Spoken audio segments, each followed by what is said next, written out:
Ada keras. Kalau antum baca itu di awal menuntut ilmu, bahaya. Nanti antum keras sama orang, nggak boleh. Kemudian memilih sahabat, teman yang akan bersama kita, ya, menuntut ilmu bersama. Kemudian at-ta'addub ma'asyaikh, punya adab bersama guru antum. Kalau guru itu kita harus punya adab. Sebagaimana Imam Muslim radhiyallahu taala anhu, penulis Sahih Muslim, beliau kalau ketemu Imam Bukhari, Muhammad bin Ismail Bukhari, yang penulis Sahih Bukhari, kan Imam Bukhari guru dari Imam Muslim. Imam Muslim cium tangan Imam Bukhari, sampai Imam Muslim bilang apa? Lau adzinta li laqabbaltu rijlak. Kalau engkau izinkan aku cium kakimu. Ya salam. Begitu adab mereka. Maka Allah kasih ilmu yang bermanfaat buat mereka. Sampai ulama-ulama murid Imam Syafi'i radhiyallahu taala an, Ar-Rabi' bin Sulaiman bilang, enggak pernah saya minum gitu di hadapan Imam Syafi'i. Saking segangnya beliau sama, hormat sama gurunya. Ya. Maka sekarang udah zaman ajaib. Murid ketemu gurunya tos. Nah, sekarang udah beda adab etikannya sama guru-gurunya. Kemudian para jemaah yang dimuliakan Allah SWT, di antara pelajaran ini ada tingkatan dalam Islam. Tingkatan Islam, kemudian tingkatan lebih tinggi iman, yang di atasnya adalah ihsan, yang digunakan dalam ilmu tasawuf. An ta'budallaha ka'annaka tara, fa in lam takun tarahu fa innahu yarak. Kemudian ditanya lagi, kabarkan tentang hari kiamat. Kata Nabi, yang bertanya tidak lebih tahu. Ya, artinya dua-duanya enggak paham kapan hari kiamat. Tapi Nabi SAW dalam Sahih Muslim dari Abu Hurairah jelaskan hari kiamat itu hari Jumat. Tapi dan kasih tahu tanda kecil dan tanda besarnya. Kemudian Nabi bertanya, akhbirni an amaratiha. Kasih tahu tentang apa tanda-tandanya. Ya, kasih tahulah bocoran dikit. Ciri-cirinya nanti ketika terjadi hari kiamat. Antalidal amatu rabbataha. Seorang ibu perempuan melahirkan tuannya. Ini sebenarnya ada dua penafsiran ulama. Karena dulu makin besar luasnya negara Islam, sampai seorang ibu menjadi budak untuk anaknya, padahal anaknya itu tidak tahu ini ibunya. Jelas? Maka menjadi apa? Seorang perempuan, wanita, budak itu melahirkan tuannya. Ya. Ada penafsiran kedua, dan itu yang lebih dekat kepada zaman kita sekarang, bahwa seorang anak memperlakukan ibunya seperti budak, seperti pelayan, seperti membantu. Nah, itu yang kita alami saat ini. Antalidal amatu rabbataha wa antara al-hufata al-ura al-'al ri'a asy-sya'i tatawaluna fil bunyan.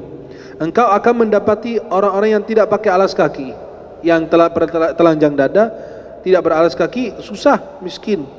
Pengembala domba, Masya Allah, mereka berlomba-lomba dalam meninggikan bangunan. Tuh lihat bangunan-bangunan di Timur Tengah kayak gimana, di Dubai, Burj Khalifa, di Riyadh, di Kuwait, di negara-negara lain. Coba lihat. Mereka apa? Berbangga-bangga dalam apa? Meninggikan bangunannya. Itu di antara tanda hari kiamat. Tsumman talaqa. Dan kita perhatikan bahwa hari kiamat ini ada tanda-tandanya. Ada tanda kecil dan ada tanda besar. Tanda kecil itu enggak berdekatan munculnya, agak berpisah waktunya.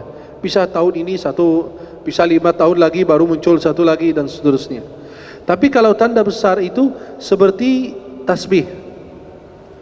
Tanda besar itu seperti tasbih. Kalau satu keluar, yang lain ikut. Seperti tasbih putus. Coba kalau tasbih pertama, biji pertama itu keluar, yang lain pada ikutin dengan waktu yang singkat. Maka tanda hari kiamat pertama adalah apa? Hari kiamat besar adalah, tanda hari kiamat besar pertama adalah munculnya Dajjal. Ketika munculnya Dajjal dari Iran, Dajjal itu akan muncul di Aspahan, di Iran. Kemudian dia akan keliling di muka bumi 40 hari. Nabi SAW sudah kasih tahu ciri-cirinya. Dia buta sebelah. Kemudian Nabi SAW katakan dia di sini di keningnya tertulis kafir, dibaca sama orang yang mampu baca maupun buta huruf, tapi syaratnya beriman. Dan Dajjal itu pendek, gemuk, berkulit putih, jalannya bengkok, kakinya kayak aneh gitu, cacat, bengkok gitu. Kalian lihat anak kecil kalau sering pakai pampers gitu, kakinya agak bengkok gitu. Ah, itu persis kayak gitu. Kemudian dia rambutnya keriting. Dan dia akan mengaku sebagai Tuhan alam semesta, Rabb alam semesta. Dan itu kata Nabi, tidak ada fitnah lebih besar dari Allah ciptakan Adam sampai hari kiamat, boleh beda dari fitnah Dajjal. Dan dia bawa perkara samar. Dia suruh langit turunkan hujan, turun. tumbuhan tumbuh. Itu hujan besar, subhanallah. Dia hidup sekarang dari zaman Rasulullah. Hidup. Ya. Dan dia terikat dengan rantai di salah satu gua di tengah lautan. Hadisnya dari hadis Tamimud Dari, Fatimah binti Qais dalam Sahih Muslim. Di situ dijelaskan ciri-cirinya. Dan Dajjal ini kan ada ikatan rantai yang mengikatnya. Ini akan terlepas sendiri pada saatnya. Kenapa dia muncul? Kata Nabi SAW, min ghadbatin yaghdabuha, dari amarahan yang dibencinya. Apa itu amarahannya? Wallahu a'lam. Maka Nabi mengatakan, innama yakhruju min ghadbatin yaghdabuha, dia akan muncul dari amarahan yang dibencinya. Tapi masih ada tanda-tanda munculnya Dajjal apa? Pertama, pohon kurma Baisan itu tidak berbuah, tapi sampai sekarang masih berbuah. Danau Tabariyah itu kalau sudah kering airnya, antara Jordan Palestina di sekitar daerah situ, kalau sudah kering airnya muncul Dajjal. Dikatakan sekarang tinggal seperempatnya, tapi habis keringnya kapan? Wallahu a'lam, bisa berabad-abad, bisa bertahun-tahun, Allah yang mengetahui. Mata air Zuhar kalau sudah kering juga baru dia muncul. Dan pernah ada sahabat yang dulu Kristen Nasrani bersama 30 orang berlayar di tengah lautan, kemudian terdampak ke salah satu pulau dan mereka melihat Dajjal dan binatang melata. Dan mereka pertama masuk ke binatang melata itu, lihat bulunya banyak, sampai katanya kami nggak bisa lihat kepala dan ekornya, nggak tahu yang mana, itu saking banyak bulunya. Maka mereka kirain syaitan. Pas binatang ini bilang, kalian kok bisa sampai sini? Ya kami nggak tahu, kami berlayar dan seterusnya. Lalu dia bilang, silakan ketemu ada orang di sebelah. Maka ketika dia sebutkan orang, mereka kira ini syaitan. Maka langsung mereka berpindah ke gua sebelah dan bertemu dengan si Dajjal itu. Dan dia akan terlepas rantai tersebut pada saat yang ditentukan Allah Subhanahu wa taala. Ya. Maka orang bilang, loh, enggak bisa ketahuan sekarang, masalah satelit bisa dapat apa aja. Ya, jangan yang jauh. Roh antum di dalam tubuh aja enggak bisa diketahui. Enggak ada yang tahu. Silakan. Nah, itu urusan Tuhan. Maka Allah bilang, jangan utak-atik roh-roh, itu urusan saya. Maka mereka mau diapain ke orang yang meninggal biar tahu pas rohnya keluar itu bentuknya apa, baunya apa, warnanya apa? Enggak ada yang bisa tahu. Allah Maha tahu Subhanahu wa taala. Kemudian Dajjal itu keliling muka bumi selama 40 hari. Hari pertama seperti tahun, hari kedua seperti sebulan, hari ketiga seperti seminggu, kemudian hari-hari yang lain seperti hari biasa. Dajjal itu akan menggunakan keledai keliling seluruh bumi kecuali apa? Makkah dan Madinah. Hadis masyhurnya. Ada juga riwayat mengatakan Tursina. Ada yang mengatakan Baitul Maqdis, Palestina. Tidak akan dimasukin oleh Dajjal. Itu menurut sebagian riwayat lain. Dajjal itu akan dibunuh oleh Nabi Isa alaihissalam. Nabi Isa itu tugasnya turun di akhir zaman untuk menghancurkan salib, mematahkan salib, membunuh babi dan membunuh Dajjal. Nabi Isa alaihissalam akan membunuh Dajjal di pintu Lud, di sekitar Baitul Maqdis, sekitar daerah Palestina. Akan membunuhnya.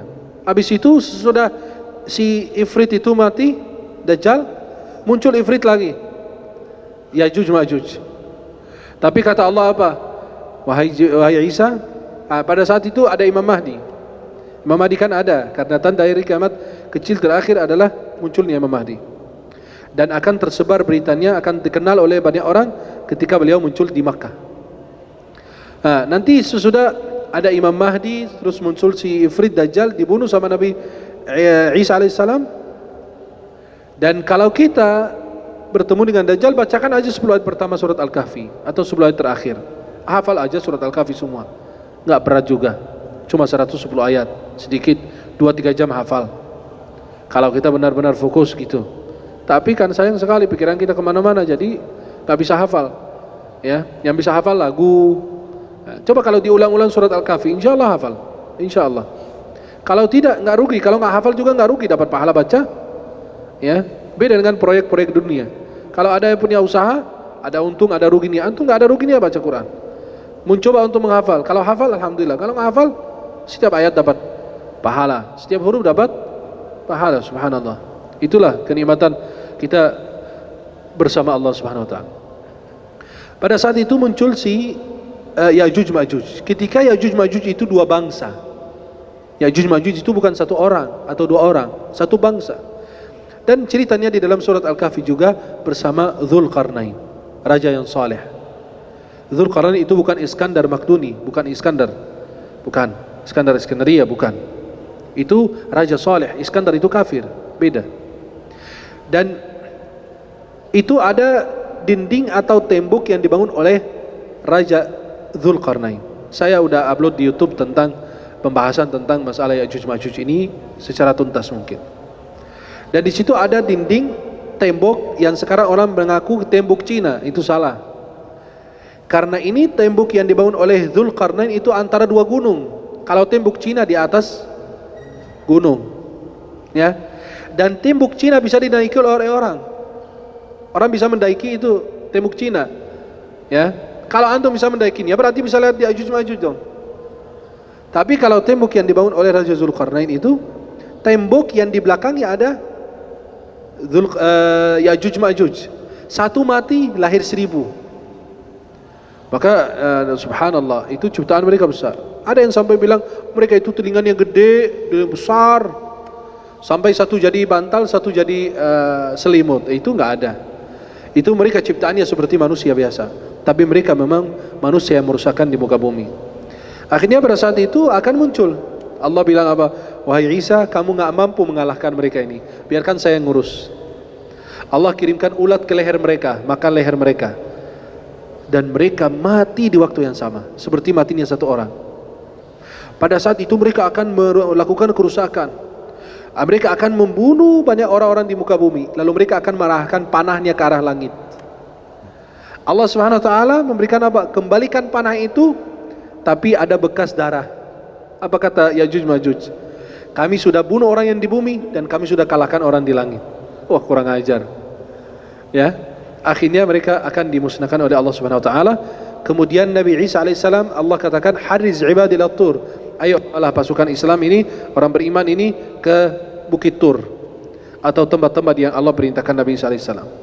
Kemudian Allah kirimkan ulat ke lehernya Ya'juj Ma'juj, akan dimakan habis semua, dibunuh. Dan matinya mereka semua seperti matinya satu orang. Artinya mati di waktu yang sama, di detik yang sama, di saat yang sama. Pada saat itu Nabi Isa alaihissalam kan turun ke muka bumi, ya banyak bangkai daripada Ya'juj Ma'juj. Maka Allah kirimkan burung, lehernya seperti onta, akan membawa bangkai-bangkai tersebut dibuang pada tempat yang diketahui oleh Allah Subhanahu wa taala. Dan Allah turunkan hujan untuk membersihkan bumi lagi. Tapi maaf, belakangan ini kita sering dengar yang serem-serem tentang hari kiamat, tentang Ya'juj Ma'juj. Tahun depan pas bulan Ramadan akan muncul asap. Kalian jangan keluar dari rumah. Kalian diam di rumah kayak perempuan. Apa itu? Apa arti kamu sampaikan itu kepada umat? Kamu, kata Nabi SAW, kalau udah kiamat, kamu ada tanaman, tanamin. Jangan ngajarin umat Islam malas. Jangan ngajarin umat Islam diam di rumah. Bagus umat Islam diam di rumah, orang kafir bekerja, punya ekonomi. Biar umat Islam makin bodoh. La yumkinillah an yumakkina li ummah jahilah. Tak mungkin Allah memberikan berkuasa kepada umat yang bodoh. Maka yang begitu-begitu enggak usah didengar. Enggak usah, enggak boleh. Nabi mengatakan, "Lau qamatil qiyamah wa fi yadi ahadikum fasila falyazra'ha." Kalau sudah kiamat dan ada tanaman, tanamin. Kenapa? Kita tidak menunggu Imam Mahdi. Kita tidak menunggu Nabi Isa. Kita beribadah kepada Allah, membangun negeri, membangun agama, membangun ekonomi umat. Itu yang harusnya kita lakukan. Jangan sama dengan orang Syiah. Orang Syiah menamakan Imam Mahdi itu Imam Mahdi Al-Muntazar, Imam Mahdi yang ditunggu-tunggu. Kalau kita tidak menunggu, kalau beliau keluar ya kita berbaiat. Tapi kalau beliau enggak keluar, kita tidak menunggunya. Karena kita tidak tahu kapan kita mati, kapan kita menghadap Allah. Maka sampai sekarang umat Islam kayak horor gitu, kayak film hantu gitu. Orang pada takut. Sampai ada orang bilang, "Syekh, wah kalau saya baca tentang hari kiamat kok seram banget ya." Itu akan gimana? Sampai saya ketakutan berlebih. Ngapain kamu takut? Jangan mikirin kiamat besar, mikirin kiamat kamu duluan. Kamu bisa mati sekarang, gak usah harus nunggu besok atau nunggu bertemu dengan Dajjal atau apalagi Nabi Isa. Maka boleh kita menjelaskan, mencerahkan umat, memberikan ilmu boleh. Kenapa? Karena ada sahabat namanya Hudzaifah bin Yaman dalam Sahih Muslim. Kana an-nasu yas'aluna an-nabiyya 'anil khair wa kuntu as'alu 'anil syarr makhafata yudrik. Orang pada nanya kepada Nabi tentang kebaikan dan aku sendiri bertanya kepada kejahatan dan keburukan. Kenapa? Makhafata ayyudrikan. saya takut menimpa saya. Boleh kita cerahkan umat, tapi jangan 24 jam sampai ada daurah tentang hari kiamat, daurah tentang tanda hari kiamat. Umat Islam perlu daurah untuk cara wudhu yang benar, cara sholat yang benar, cara baca Quran yang benar. Bukan itu yang kita bahas. Sekarang anak-anak muda lebih fokus kepada maqam musik, nada, sabah, nahawan. Belajar tajwid yang benar. Belum hafal Quran, saya baca dengan nada apa, sabah apa, nahawan apa, hijaz. Itu kan nggak boleh. Kamu ngajarin orang hafal Quran dulu, belajar tajwid dulu, baru mikirin maqamat. Tapi kalau orang sampai menggunakan maqam-maqam untuk baca Quran, berarti sama dengan musik dong. Al-Quran itu firman Allah yang mulia, yang harus dimuliakan. Maka itulah para jemaah yang dimuliakan Allah, harusnya umat Islam itu lebih cerdas dibanding yang lain. Belum belajar tajwid, belum hafal Quran, main belajar maqam. Kemarin anak muda bilang, Syekh, ada pelatihan, ada daurah untuk belajar maqam-maqam musik, biar baca Quran dengan suara yang merdu. Maaf, suara kamu kayak bebek, nggak bisa bagus. Itu dari Allah, udah terima aja. Ya kan, suara itu anugerah dari Allah. Nggak ada yang namanya harus, oh bagaimana cara suara saya biar bagus. Alhamdulillah. Hidung kita pesek, kalau dimancungin jelek jadinya. Kalau yang mancung mau dipesikin hidungnya, jelek juga. Maka manusia kadang-kadang nggak nerima apa yang Allah berikan, itu terbaik buat kita. Yang besar dikecilin, yang kecil dibesarin. Jadi apa? Rusak semua, hancur. Maka duluan ada apa? Namanya al-aham. Yang paling penting apa? Yang paling utama apa? Belajar hafal Quran dulu, belajar tajwid dulu, baru ini anak muda, Syekh boleh nggak ikut pelatihan maqamat? Maqamat itu apa? Maqam-maqam musik, belajar menahawan sabah. Saya nanya, kamu hafal Quran nggak? Enggak. 20 juz enggak? Enggak. 15 enggak? 5 juz enggak? 1 juz? Belum. Cuma berapa surat? Kamu berapa surat malah mau belajar itu? Akhirnya tajwid, udah belajar tajwid belum juga. Bablas nanti. Maqam itu ada nadanya. Kalau dia tidak ada aturannya, mau seperti apa? Nah, silahkan bebas. Longgar dia. Tapi kalau di tajwid ada batasan. Panjang pendeknya diatur, ikhfa iqlabnya diatur, di mana ada izharnya diatur. Sudah ada aturannya.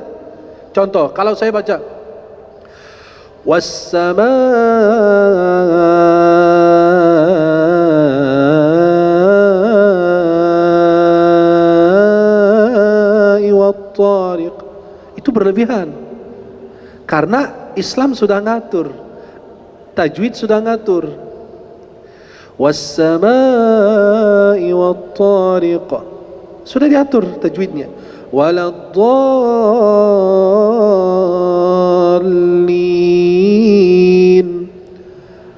Waladdallin 12 harakat, tidak lebih tidak kurang. Kenapa? Sudah diatur, ada tajwidnya. Tapi kalau antum mau baca syair, mau baca qasidah, mau panjang 20 harakat kayak bebas, nggak ada batasannya. Maka itu yang kita bilang, di ini hadis-hadis Rasulullah mencerdaskan. Kenapa? Biar kalau kita hidup di zaman yang ada fitnah, kita sudah tahu. Tapi jangan jadikan 24 jam kita cuma tentang kiamat. Tentang apa? Tentang tanda hari kiamat besar, tanda hari kiamat kecil. Tidak. Antum bisa wudu enggak? Bisa sholat tidak? Demi Allah, banyak umat Islam sekarang nggak tahu cara wudu yang benar menurut Nabi seperti apa. Cara sholat seperti Nabi seperti apa? Tidak. Tapi tentang tanda hari kiamat hafal dia. Ya'juj Ma'juj. Anak khawatir makin lama dia cerita Ya'juj Ma'juj, dia sendiri jadi Ya'juj Ma'juj juga. Karena kelamaan dia menghafal cerita-cerita. Ya maaf, pernah ada orang nanya, Nabi Khidir itu nama siapa? Nama aslinya apa? Ada ulama bilang, ilmu la yanfa' wa jahlun la yadur. Ilmu itu bermanfaat kalau kamu tahu, dan kalau kamu tidak tahu juga tidak membahayakanmu. Seperti orang tua Nabi, di surga apa di neraka, urusannya apa buat kamu? Apakah menambahkan keimananmu atau mengurangi keimananmu? Itu nggak perlu, kamu nggak usah nanya. Urusan Allah surga neraka di sana, bukan urusan kita. Maka kadang-kadang ada porsi ilmu yang benar-benar harus kita ambil, ada porsi ilmu yang boleh kita tahu. Kenapa? Memang Dajjal itu muncul idza zahala an-nasu an dzikri. Kalau Dajjal itu tidak disebut-sebut di mimbar, baru dia muncul. Tetapi jangan jadikan rutinitas kita untuk membahas yang hari kiamat. Jadi masyarakat mulai ketakutan berlebihan. Sampai suruh orang kalau muncul asap tahun depan di bulan Ramadan jangan keluar dari rumah. Itu salah. Saya keluar. Kenapa? Saya umat Islam. Untuk sholat di masjid. Masa keluar, coba hanya muncul asap, gempa aja kita keluar dari rumah? Betul gak? Kalau terjadi gempa antum masih di rumah apa di luar? Di luar, keluar kita. Baru aja gempa sebentar aja, baru goyang sedikit aja udah begitu. Apalagi idza zulzilatil ardu zilzalaha. Kalau dia bilang sampai muncul asap kalian gak boleh keluar dari rumah, buat apa? Maaf. Oh berarti saya 5 waktu salat di rumah dong. Masjid-masjid sepi dong. Padahal kan belum kiamat. Maka itulah harus kita benar-benar menjadi umat yang cerdas. Tidak mungkin Allah memberikan berkuasa untuk umat yang jahil, yang bodoh. Jangan sampai kita didoktrin orang. Antum terus bekerja, antum terus memperbaiki ekonomi, antum terus memperbaiki agama, memperbaiki tajwid, hafalan Quran dan seterusnya. Ya, dan ini banyak pelajaran terdapat di dalam hadis ini, tetapi mungkin cukup sekian insyaallah. Nanti kita akan membahas hadis yang ketiga adalah hadis rukun-rukun Islam, hadis bunyal Islamu ala khamsin. Mudah-mudahan Allah Subhanahu wa taala senantiasa mempertemukan kita di dunia dalam taat dan di akhirat di surga Allah Subhanahu wa taala. Saya kasih waktu pertanyaan, boleh 2 orang, silakan. Pertanyaannya disingkat kalau ada yang mau bertanya seputar hadis yang tadi. Tafadhal. Waalaikumsalam warahmatullahi wabarakatuh. Waalaikumsalam warahmatullahi wabarakatuh. Astaghfirullah, sesat ya akhi antum. Antum sesat apa? Enggak ada menurut ana, menurut Islam, menurut agama. Jangan nanya sama ustadz, menurut ustadz apa? Kita nggak punya pendapat. Menurut Islam apa? Menurut Allah apa? Menurut agama apa? Itu boleh. Itu lebih aman. Ya. Biar makin ganteng antum makin soleh. Barakallah, jazakallah khair. Islam boleh saya ceritakan dasar-dasar apa saja yang seringkali kita terlewat yang harus kita evaluasi kembali sekarang. Nah, yang pertama dan paling utama, ta'arraf 'ala Allah, kenali Allah. Karena kalau antum belajar fikih nggak belajar tauhid buat apa? Antum tidak sayang sama Allah, nggak cinta, tak kenal tak sayang. Antum nggak kenal Allah ya bagaimana? Harus mengenal tauhid. Minimal aja kaji kitab Aqidatul Awam. Ikut belajar Aqidatul Awam atau ada pelatihan daurah Aqidatul Awam. Itu ilmu yang bermanfaat itu. Habis itu kalau antum sudah belajar Aqidatul Awam, antum belajar fikih.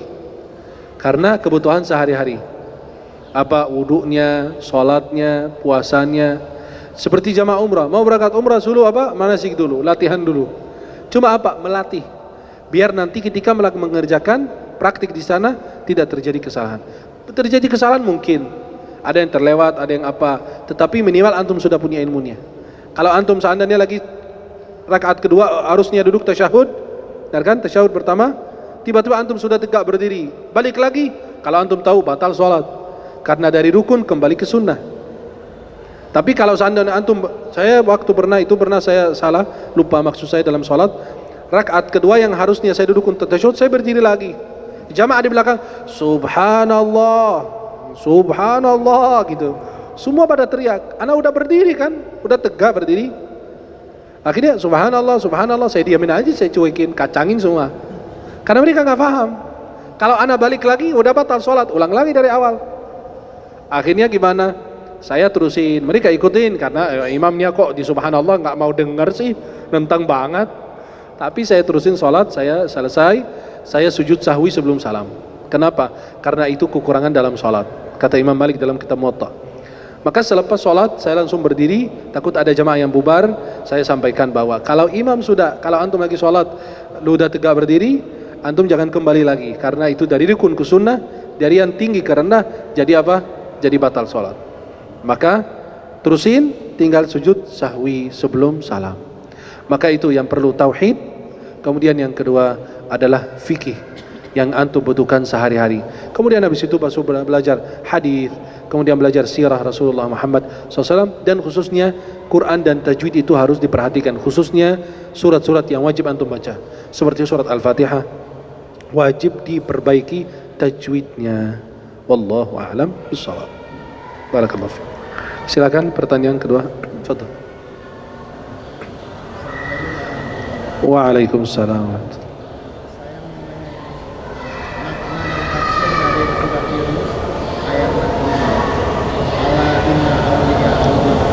Aula Allah la khaufun alaihim.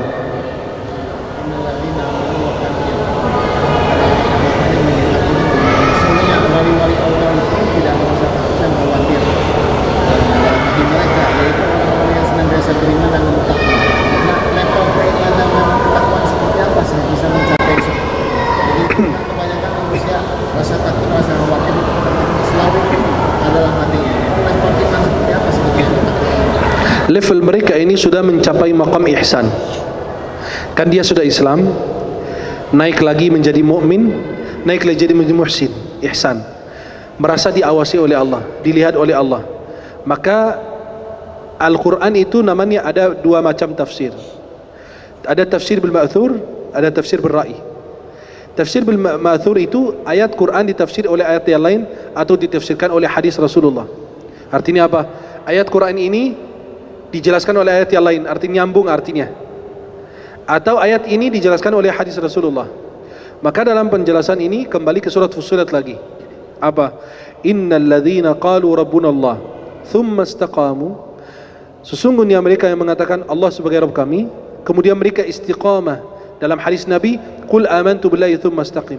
Katakan aku beriman kepada Allah, kemudian istiqamah dalam menjaga keimananmu. Ya, innal ladzina qalu rabbuna Allah thumma istaqamu. Inilah dalil yang antum maksud. Rasa takut dan khawatir, enggak boleh ada rasa takut dan khawatir bagi mereka, itu ayatnya.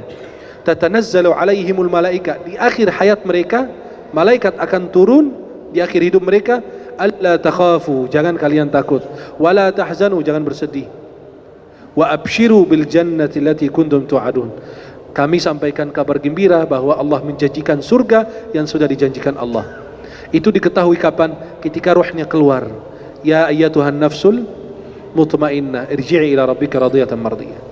Maka itulah artinya apa? Orang yang Islam dan iman atau orang beriman yang istiqamah dalam menjaga keimanannya. Kalau dipeleset sedikit pasti. Kenapa? Kullu bani Adam khata' dalam Sunan Ibnu Majah. Hadis Nabi, semua anak Adam itu pasti punya salah. Tapi yang terbaik yang mana? Wa khairul khatta'in at-tawwabun. Yang terbaik antara yang bersalah segera bertobat kepada Allah Subhanahu wa taala. Maka ayat ini ditafsirkan oleh ayat yang lebih detail adalah di dalam surat Fussilat. Maka di akhir hayat mereka bisa tahu mereka di mana, di surga atau neraka. Kenapa? Dia lihat dari malaikat yang mendatanginya, berpakaian putih, wajahnya bersinar, bercahaya, nikmat, kenikmatan yang diperlihatkan. Tapi kalau yang kafir, nauzubillah, ya, semua akan bisa melihatnya. Maka roh kita ketika dicabut keluar, maka sebagian pandangan itu melihat ke atas, dia mengikuti rohnya. Maka sunnahnya kita tutup mata orang yang sudah wafat. Ya, itu maksud dari ayat yang antum tanyakan tadi. Wallahu ta'ala a'la wa a'lam bis-shawab. Ada pertanyaan ketiga boleh? Terakhir. Kalau tidak ada, kita langsung akhiri dengan doa kafaratul majlis. Ada pertanyaan? Silakan. Sudah? InsyaAllah. Mudah-mudahan Allah bertemukan kita di dunia dalam taat dan di akhirat di surganya Allah Subhanahu wa taala. Mohon maaf atas segala kekurangan, mohon dimaafkan. Uhibbukum jami'an fillah, saya mencintai kalian semua karena Allah. Subhanakallahumma bihamdika asyhadu an la ilaha illa anta astaghfiruka wa atubu ilaik. Assalamualaikum warahmatullahi wabarakatuh. Di akhirat di surganya Allah Subhanahu wa taala. Senang sekali di pagi hari ini bisa memandang wajah-wajah penghuni surganya Allah. Semoga sebagaimana dipertemukan di dunia di tempat yang paling cintai Allah, Allah bertemukan kita kembali di dalam surganya Allah Subhanahu wa taala. Melanjutkan pembahasan kita hadis kedua yang kita kenal hadis Jibril dalam kitab Arba'in Nawawiyah karangan Imam Abi Muhyiddin Abi Zakaria An-Nawawi radhiyallahu taala anhu arda. Ahlus Sunnah wal Jamaah mengkhususkan Jibril alaihissalam dengan kecintaan tersendiri. Karena Jibril alaihissalam pertama, beliau itu membawa turun wahyu kepada para nabi dan rasul. Allah Subhanahu wa taala berfirman dalam surat Asy-Syu'ara, nazala bihi ar-ruhul amin. Yang membawa turun wahyu adalah ar-ruh, di sini adalah Jibril. Sebagaimana surat Al-Qadr, tanazzalul malaikatu war-ruhu fiha. War-ruh di sini yang dimaksud adalah Jibril alaihissalam. Yang kedua, keperhatian beliau kepada umat Islam untuk mengajarkan agama mereka. Maka beliau datang dalam bentuk manusia, dalam rupa manusia, kemudian bertanya kepada Nabi tentang Islam, iman, lalu ihsan, dan sekaligus tanda hari kiamat.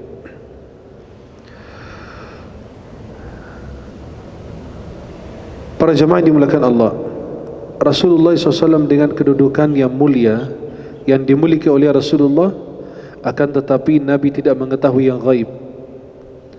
Allah Subhanahu wa taala membatasi gaib itu hanya kepada dirinya, kecuali yang diberitahukan Allah kepada para hamba-hambanya, Rasulnya. Seperti firman Allah dalam surat Al-Jin, Alimul ghaibi fala yudhiru ala ghaibihi ahada. Allah mengetahui yang gaib. Maka ada 5 hal yang dikhususkan kepada Allah. Nabi bisa tahu ketika diberitahukan Allah, tapi kalau tidak, Nabi tidak tahu. Innallaha indahu ilmus sa'ah. Allah mengetahui kapan hari kiamat. Nabi kasih tahu hari Jumat, tapi enggak tahu hari kiamat, hari Jumat tahun berapa, bulan apa, tidak diberitahukan. Innallaha indahu ilmus sa'ah wa yunazzilul ghaitha. Dan kapan turunnya hujan. Maka mereka di TV itu beramal saja. Ya, karena ilmu-ilmu yang Allah berikan, alamal insana ma lam ya'lam. Tetap mereka enggak bisa memastikan. Besok hujan ternyata tidak. Besok enggak hujan ternyata hujan. Wa ya'lamu ma fil arham. Mengetahui isi di dalam rahim. Orang bilang sekarang dokter bisa tahu jenis kelamin perempuan laki, bukan itu yang dimaksud. Wa ya'lamu ma fil arham, bukan itu. Kalau kita nanti, kita akan jumpa dengan hadis keempat kalau enggak salah, dalam hadis Arba'in Imam Nawawi, hadis Abdullah bin Mas'ud, bahwa ada 4 hal ketika janin itu mencapai 120 hari, 4 bulan, ditiup roh, dicatat amalnya, hidup bahagia, celaka, dan seterusnya. Itu yang dimaksud Allah, bukan jenis kelamin. Kadang-kadang dia bilang laki keluarnya perempuan, kadang-kadang perempuan keluarnya laki. Kadang-kadang minum obat untuk tidak hamil, ternyata hamil juga. Di dalam salah satu khutbah Syekh dari Mesir namanya Syekh Abdul Hamid Kish, beliau tunanetra, sudah beliau wafat kalau enggak salah tahun 96. Beliau itu mengatakan ada seorang ibu-ibu minum obat biar tidak hamil. Subhanallah, tetap hamil juga. Dan bayi yang keluar itu tangannya digenggam begini. Pas dibuka isinya obat-obatan yang diminum ibunya. Allah bilang apa? Ini keluar, kamu jangan halangin. Ya, maka jangan takut dengan izin Allah, takdir Allah. Ma yaftahillahu lin-nasi min rahmatin fala mumsika laha. Kalau Allah bukakan pintu rahmat, enggak ada satupun yang menahan. Mau dia pejabat ke, mau penjahat ke, mau kaya ke, mau miskin, enggak bisa. Wa ma yumsik fala mursila lahu min ba'di. Kalau Allah menahan, tidak menurunkan rahmat, enggak ada satupun yang bisa menurunkannya. Kalau Allah tahan hujan enggak turun, kalian udah angus, udah kekeringan air, Allah tahan hujan enggak bakalan turun. Mau salat apa, mau apa, kalau Allah tidak turunkan, selesai. Subhanahu wa ta'ala. Wa ya'lamu ma fil arham wa ma tadri nafsun madza taksibu ghada. Kita tidak tahu kapan apa yang kita beroleh besok hari. Wa ma tadri nafsun bi ayyi ardin tamut. Dan kita tidak tahu meninggalnya di mana. Coba orang dari mana, terus wafatnya di mana, subhanallah. Ya. Green Sheikh Azhar, Dr. Muhammad Sayyid Tantawi, beliau subhanallah, Green Sheikh atau yang atas ya Azhar itu, namanya Imam Akbar. Beliau itu wafatnya orang Mesir, ulama Azhar, wafatnya di Saudi, Riyadh, dan dimakamkan di Baqi'. Subhanallah, tidak ada yang tahu di mana wafat. Kiai Maimun Zubair, Pak Maimun. Nah, itu subhanallah. Padahal beliau anaknya enggak mau beliau haji, tapi Allah manggil. Sudah, kalau ada panggilan enggak bisa. Seperti orang nyebrang rel kereta. Antum lihat tiba-tiba mobilnya berhenti di situ. Dan pintu nggak bisa dibuka. Urusan Allah. Allah bilang, "Nih datang, sekarang datang." Nggak bakalan dihalangi. Kadang-kadang orang lewat rel kereta, keretanya udah dekat, padahal mungkin dia sudah lihat. Tapi karena ditutup, kupingnya nggak bisa dengar, matanya udah tutup semua. Kenapa? Kamu saatnya kamu pulang. Ayo, jangan lama-lama. Nah, subhanallah. Maka yang gaib itu diketahui oleh Allah. Sekarang banyak peramal, banyak apa, bahkan jangan orang yang awam aja percaya, orang pintar juga percaya. Orang pintar artinya orang berpendidikan, yang faham, malah percaya begitu-begitu juga. Datang ke dukun, mau usaha dukun, mau warung dukun, mau nikah sekarang dukun juga, mau pilpres juga, sekalian yang bilang bukan saya. Kemudian di antara pelajaran hadis kedua, hadis Jibril ini, ar-rihlah fi talabil ilm. Rihlah itu apa? Perjalanan menuju mencari ilmu. Sekarang Ustadz Google, YouTube, anak belum bisa ngerti cara masuk WC yang benar yang mana, cara wudhu yang mana. Oh, jadi Ustadz. Wallah, zaman ajaib sekarang. Ajaib betul. Kebayang Imam Syafi'i itu rihlahnya kemana-mana, keliling beliau. Beliau usia 2 tahun dibawa ke Makkah. Beliau lahir di Gaza, di Askalan, di Palestina. Kemudian beliau dibawa ke Makkah, usia 2 tahun. Beliau dari Makkah ke Madinah, belajar sama Imam Malik. Kemudian ke Irak, belajar sama Muhammad bin Hasan Syaibani, murid daripada Imam Abu Hanifah. Kemudian beliau berangkat lagi ke Yaman, belajar sama Mutarrif bin Mazin as-San'ani. Kemudian balik lagi ke Makkah. Kemudian balik lagi ke Irak. Kemudian lagi ke Mesir. Balik lagi ke Irak, baru ke Mesir lagi, wafat 204 Hijriah dan dimakamkan di Mesir. Rihlah, mencari ilmu. Kalau antum diam, ustaz datang ke antum, ogah. Imam Malik aja didatangin anak khalifah, presiden, hakim pada saat itu, untuk mengajarkan anaknya khalifah di dalam istana. Imam Malik enggak. Al-ilmu yu'ta ilai, ilmu itu dicari, didatangin. Sekarang zaman ajaib. Kita kebegininya, kalau bisa ustaz itu di delivery aja, kayak Gojek, kayak makanan, kalau bisa dipesan. Nah, itu luar biasa. Maka rihlah, harus menuntut ilmu. Nabi Musa aja disuruh menuntut ilmu. Loh, kok bisa? Nabi Musa dalam Sahih Bukhari, khatiban waqafa khatib qama khatiban fi Bani Israil, berdiri untuk khutbah di Bani Israel. Kemudian ditanya, man a'lam ahli al-ard, siapa orang yang paling alim di muka bumi? Ya seorang rasul, ulul azmi, nabi, pilihan Allah. Beliau bilang, ana, saya. Kata Allah, lah, ada yang lebih pintar lagi sana, belajar. Akhirnya ditunjukkan oleh Allah dalam surat Al-Kahfi, kita tahu kisahnya, belajar kepada Nabi Khidr. Khidr itu nabi, bukan wali. Jangan ada orang sesat bilang Khidr itu wali, nggak mungkin. Tingkatan nabi lebih tinggi dibanding wali. Tingkatan nabi di atas wali. Kalau nabi belajar sama wali, itu bablas, itu bahaya. Ya, maka Khidr itu nabi menurut pendapat ulama, dan menurut Imam Ibnu Hajar Asqalani dalam kitab namanya Al-Jawabuz Zuhr fi Halil Khidr. Dan beliau menurut Imam Ibnu Hajar, Khidr itu sudah wafat. Tapi menurut sebagian guru-guru kami ulama juga, bahwa Khidr itu masih hidup. Wallahu a'lam bishawab. Nabi Musa belajar kepada Khidr, artinya apa? Bergerak menuju mencari ilmu. Jabir bin Abdullah berjalan 1 bulan untuk mendapatkan 1 hadis. Hadisnya di dalam Musnad Imam Ahmad. 1 bulan mencari 1 hadis.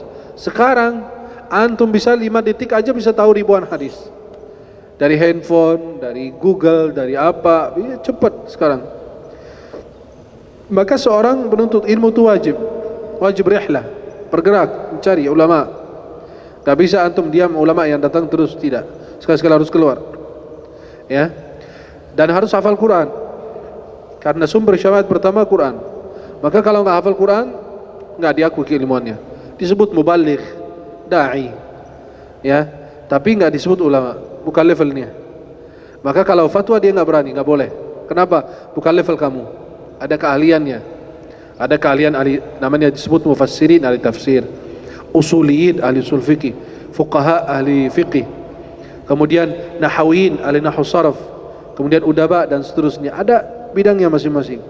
Maka semua ulama itu pasti biografinya silakan antum baca. Di dalam kitab-kitab Tabaqatus Syafi'iyah atau Hanabilah atau ghairi dan yang lain, semua ulama pasti pertama menghafal Quran masa kecilnya. Imam Syafi'i 7 tahun hafal Quran. Sekarang ditulis ulama penceramah Masya Allah, tapi sayang sekali Al-Fatihah aja masih belepotan. Al-Fatihah dibilang Al-Fatihah lagi. Sampai orang bilang sama saya, kata orang Jawa apa? Syekh Ahmad, antum kan orang Arab bilang Al-Fatihah. Kita ini orang Jawa nggak bisa bilang Al-Fatihah, tapi bilang Al-Fatihah. Lu kan sebut tadi Al-Fatihah. Bisa kan? Sandiwara. Akhirnya apa? Al-Fatihah. Loh, Al-Fatihah, Al-Fatihah. Nggak ada antara nama-nama. Memang kita tahu itu dialeknya, tapi perlu latihan. Kalau nggak dilatih ya nggak bisa. Ya, bisa karena ya membiasakan dirinya. Kalau kita membiasakan diri, buktinya antum hafal Al-Fatihah. Kenapa? Diulang-ulang. Maka kalau antum mau menghafal Quran, diulang-ulang aja hafal. Tapi manusia aja yang malas. Usia 7 tahun aja udah hafal Imam Syafi'i, hafal Quran. Dan semua ulama, nggak ada yang namanya ulama itu nggak hafal Quran. Ibnu Hajar, Imam Bukhari, Imam Muslim, ulama-ulama semua begitu. Guru-guru kita begitu. Kalau kita datang, ya Syekh, kita mau belajar agama, sudah hafal Quran? Iya. Ya udah belajar tajwid dulu. Habis belajar tajwid, belajar usul fikih. Habis belajar usul fikih, belajar usul hadis. Nah, itu baru ada ilmunya tahapannya. Sekarang lompat dia, baru hafal juz amma, belum selesai juga udah hafal hadis 40 atau apa. Tidak, ada levelnya. Dan setiap biografi ulama di situ ada rihlatuhu fi talabil ilm. Rihlahnya beliau, perjalanan beliau untuk menuntut ilmu. Wajib. Dari sini belajar ke Hadramaut, dari sini belajar ke Al-Azhar, dari sini belajar ke Saudi, dari sini belajar ke Sudan. Harus bergerak mencari ulama. Nggak bisa antum belajar sendiri. Harus ada gurunya. Kemudian berikutnya adalah kudrahnya, kemampuan seorang malaikat ini untuk menyerupai manusia. Maka Jibril datang dalam rupa manusia kepada Rasulullah, pakaiannya putih, rambutnya hitam. Kenapa? Tidak nampak dari perjalanan jauh. Dan itu bisa disaksikan, bisa dilihat orang. Halo? Masih hidup? Alhamdulillah. Maka malaikat itu bisa berubah menjadi manusia. Kadang-kadang Jibril turun dalam rupanya Dihya Al-Kalbi, seorang sahabat. Sekarang Indonesia kan ajaib kita. Malaikat bisa dipanggil. Luar biasa ini. Malaikat dipanggil. Malaikat ini pasukan siapa? Allah apa kamu? Kalau kamu punya malaikat, suruh aja bunuh Israel atau Donald Bebek atau siapa ke, biar kita istirahat nggak pusing. Itu hal-hal yang khurafat, batil. Kenapa? Malaikat ini bisa menyerupai manusia, dalam rupa manusia turun, ya. Kemudian malaikat ini dibawa perintah Allah. Buktinya Jibril ketika nggak turun ke Nabi, ya ada jeda waktu Jibril nggak turun, Nabi rindu sama Jibril. Akhirnya dalam Sahih Bukhari kata Rasulullah apa kepada Jibril? Wahai Jibril, kenapa nggak seperti biasa kamu turun? Kata Jibril apa? Ini bukan urusan saya. Maka Allah turunkan firman-Nya, "Wa ma natanazzalu illa bi amri rabbik." Kami tidak turun kecuali atas perintah Tuhanmu. Ya kami nggak bisa turun begitu-begitu aja. Memang naik angkot, nggak bisa. Ada perintahnya. Ya, maka tidak ada satupun yang bisa manggil malaikat. Kenapa? Yang bisa merintahkan malaikat apalagi? Kenapa? Karena bukan urusan kita. Wa ma ya'lamu junuda rabbika illahu. Mereka ini adalah tentaranya Allah. Menjaga kita, ada yang mencatat amal perbuatan kita, ada yang menjaga hujan, ada yang menjaga ini. Semua ada amalan pekerjaannya masing-masing. Maka malaikat nggak bisa dipanggil, apalagi Rasul. Dipercaya lagi sama masyarakat. Astagfirullah. Nenek-nenek udah nggak jelas. Panggil malaikat, panggil Rasul. Ajib, berani kamu panggil Rasul? Kamu siapa gitu? Abu Bakar aja di masa hidupnya beliau nggak pernah begitu manggil Nabi untuk dia apa? Astagfirullah. Dan malaikat itu bisa ikut berperang seperti perang Badar, ya, ikut berperang bersama umat Islam. Kemudian jin, kan malaikat dan ada jin. Jin itu tidak bisa dilihat sama sekali, kecuali kalau dia berubah menjadi apa? Kelinci, anjing, maaf, atau menjadi manusia, bisa antum lihat. Buktinya dalam Sahih Bukhari, Abu Hurairah menangkap jin yang mencuri kurma sedekah. Itu bisa ditangkap. Kenapa? Dalam rupa manusia. Tapi gak ada satupun yang mengatakan saya bisa melihat jin dalam bentuk aslinya. Itu tidak diterima kesaksiannya. Kenapa? Karena kita punya ayat. Ya, di dalam surat Al-A'raf. Innahu yarakum huwa wa qabiluhu min haitsu la tarawnahu.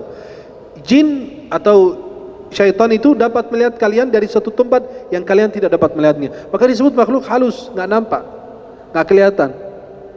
Maka Imam Syafi'i mengatakan, barang siapa mengaku bahwa dia bisa melihat jin dalam bentuk aslinya selain para nabi dan rasul, maka tidak diterima kesaksiannya. Orang fasik enggak boleh diterima saksian, enggak boleh jadi saksi. Kenapa? Karena dia mengada-adakan sesuatu yang tidak pernah diadakan atau diterima dalam agama Islam.